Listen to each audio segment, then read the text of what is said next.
Hey guys, welcome back to World Mechanics. Thank you guys for watching and subscribing to the channel. Today will be super helpful video to any of you guys having Chrysler 300, and if you need to find the fuses for the all-wheel drive system, stay with us. We'll explain where it's located.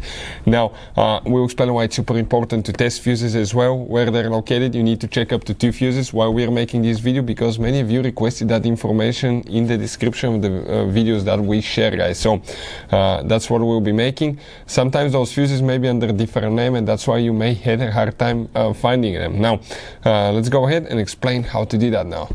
So before we start, let me tell you a little bit about us, guys. Every single car we get here at the garage, we try to make at least 200 to 300 free repair videos. We take them completely apart and we show you how to fix pretty much anything. Why we guys do that? Because our mission in the shop is to save you as much money as we can. We will have multiple videos on Chrysler 300. We'll be taking them apart. We'll make videos about almost everything you can think of, including mechanical, electrical. You can check our channels for more information as well. And if you need to guys buy any parts, tools for a good price and quick shipping, check out the link in the description of the video below. That's where we get all our tool supplies from. You can save quite a bit of money. You can find all kind of parts, tools, relays, anything will be listed there.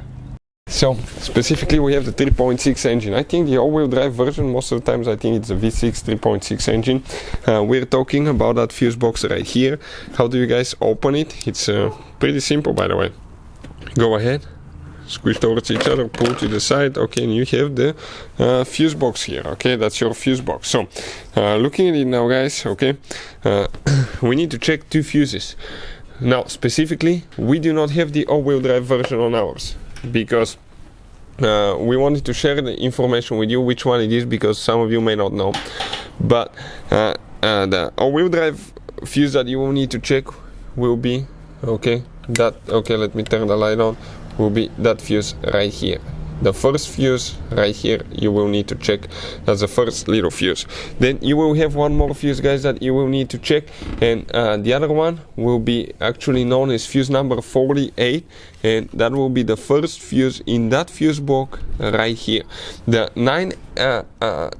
fuse number 9, which is right here, this is, guys, actually 20 amp fuse. It will be like this one, but it will be right here. And the 48 fuse will actually be, guys, 10 amp fuse. It will be a red fuse right here, and it's known as a front axle disconnect fuse as well. Hopefully, guys, the video will be helpful to any of you needing help with that. It's super important to test fuses. We'll put a link in the description of the video below how to test fuses and where you can buy replacement ones for a good price and quick shipping. Thank you for watching, and see you guys next time.